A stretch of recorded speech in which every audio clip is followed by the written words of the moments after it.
And he has houses in other states, correct? I'm not aware of that. Are you aware of him paying and helping to support other individuals in the family and also extended family and friends?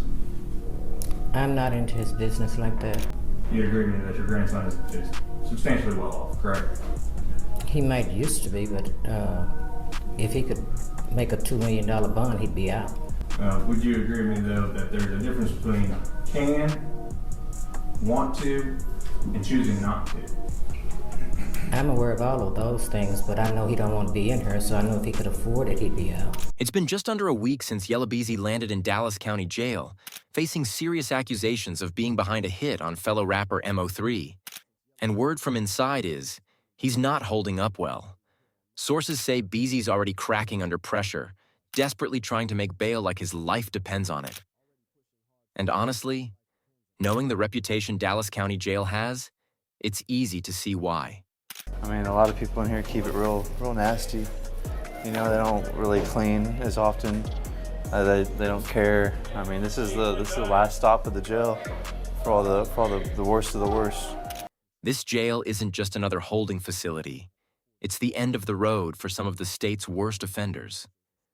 It didn't earn the label of Texas's most brutal jail for nothing. Yella's booking on capital murder charges sent shockwaves through the music world. And now, behind bars, he's up against conditions that are as grim as they come. Jail life in Dallas County is far from humane. For someone like Beezy, accustomed to luxury and fast living, it's a massive shift. Overcrowding is out of hand. Cells meant for 8 inmates now cram in as many as 40. It's not just tight, it's a ticking time bomb. Officials are barely managing the chaos. Comfort isn't even in the conversation. The AC blasts icy air nonstop, and the noise levels are insane. Some inmates are shoving toilet paper into their ears just to sleep. Privacy? That doesn't exist here. Yeah, we have a lot of guys, they still, do dope, they run the dope houses from inside the jails, a lot of kingpins, so it is an important item inside the jail. Security units known as SRTs run the show with military-style tactics. Strip searches happen in front of everyone. Prisoners kneel half-naked while their personal stuff is tossed around. The aim seems more about control than respect. Let me say this first. Rainwater, my manager, it's not no street. Let me say it again. Rainwater, my manager, is not no street. He graduated high school and went to college, sir. Sir, you get what I'm saying? For 5 straight years, Dallas County Jail has failed to meet basic state standards. The Texas Jail Commission keeps raising red flags, yet nothing seems to change. In February 2022, for example, state inspectors spent 4 days digging through jail operations and came out with some scary findings. One of the biggest issues? How staff were handling suicidal inmates. On paper, it looked okay, but camera footage told another story. Logs didn't match actions, raising alarms about safety. Then there's the busted doors, nearly 40 housing unit doors either broken or rigged shut with contraband. That's not just a safety hazard, it's an outright threat. Add to that the strange burning smell in the North Tower, which staff chalk up to synthetic drugs or inmates burning coffee to cover up other scents. Whatever it is, it's toxic, and inmates are breathing it daily. Shockingly, no urgent steps were recommended. The hygiene situation isn't much better. Some inmates don't clean themselves or their surroundings at all. In the West Tower, laundry and clothing swaps weren't even happening properly. Instead, floor officers had to jump in to manage what the system failed to deliver. Over in the South Tower, backup generators were supposed to be tested regularly in 2021. They weren't. If power ever cuts out, there's no backup plan. As if that wasn't enough, legal access is a complete mess. Inmates trying to fight their cases can't get proper access to legal libraries. Even their legal mail, supposed to be confidential, is getting opened without them being present. Motions pile up without action. It's like a system designed to keep people stuck. Back to Beezy, rumor has it he doesn't even have the cash to bail himself out.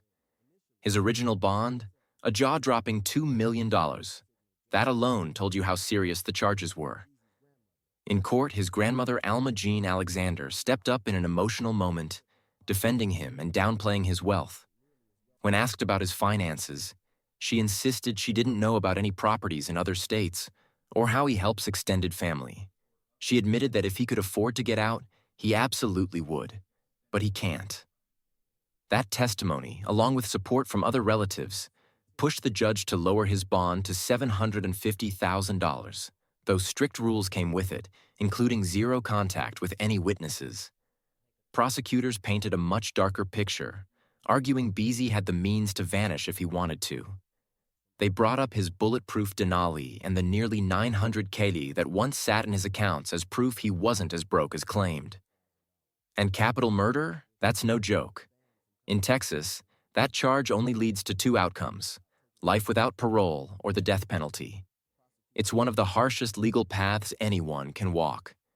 In Beezy's case, prosecutors say he funded a murder-for-hire plot to eliminate MO3, a crime that fits the capital charge criteria to the letter. To understand how real this is, just look at Lil Durk's situation. Durk was taken into custody in South Florida, tied to a murder-for-hire conspiracy out of California. Authorities believe it all started with a long-standing beef with a man named TB. And following the murder of King Von Durk's close friend, the heat turned up. Eventually, in August 2022, associates reportedly under Durk's direction tracked TB to a gas station and opened fire. A relative of TB tragically died in the crossfire.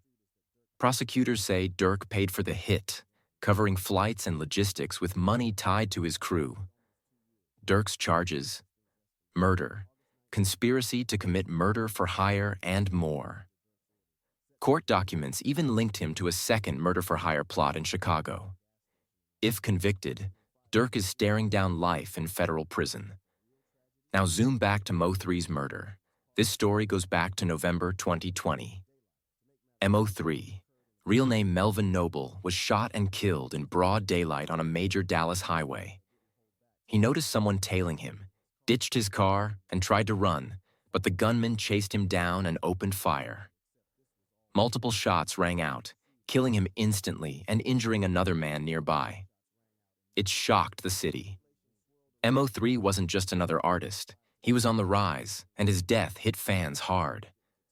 Police wasted no time identifying a suspect: Kewen Dantrell White. He was already facing other charges, but footage and witnesses tied him to the shooting. Turns out White had connections to another man, Devin Maurice Brown, who was allegedly mad that Mo3 was getting close to a woman in his life. According to reports, Brown was obsessed, even asking around for Mo3's location days before the shooting. Court records now allege Beezy called the shots, hiring White to carry out the hit. Days after the killing, Beezy reportedly pulled $40,000 from his bank account, a withdrawal investigators found suspicious. Surveillance footage from the bank showed him acting nervous, glancing around like he knew something was off. A witness also came forward, claiming they overheard Beezy talking about paying someone for Mo3's murder. Prosecutors are using all of this to argue Beezy had motive, resources, and a long-standing grudge against Mo3. Their feud wasn't exactly a secret. Both came up in the Dallas rap scene, both fighting for the spotlight, and both throwing shade in interviews and lyrics. Fans saw the tension. After the death of comedian Roy Pate, Mo3's close friend, things only escalated. Beezy was even shot at the next day in what many believed was retaliation. Even though both rappers publicly denied beefing, the drama kept surfacing. There was the alleged assault of Mo3's manager in 2020, and the cryptic comments Beezy made in interviews that didn't exactly calm the speculation. Mo3 always played the "I'm just telling stories" card, trying to distance himself from the chaos. But Beezy's history didn't help his case. He's been arrested before, once for weapons charges, another time for alleged sexual assault, though not convicted in either case. In 2023, his name even appeared in a lawsuit involving Chris Brown's entourage, though Beezy's lawyer denied any involvement. Still, his legal history and now the capital charge make things look incredibly bad. For someone with Beezy's fame, resources, and influence, it's shocking to see how far things have spiraled. And if the charges stick, this could be the end of everything he built.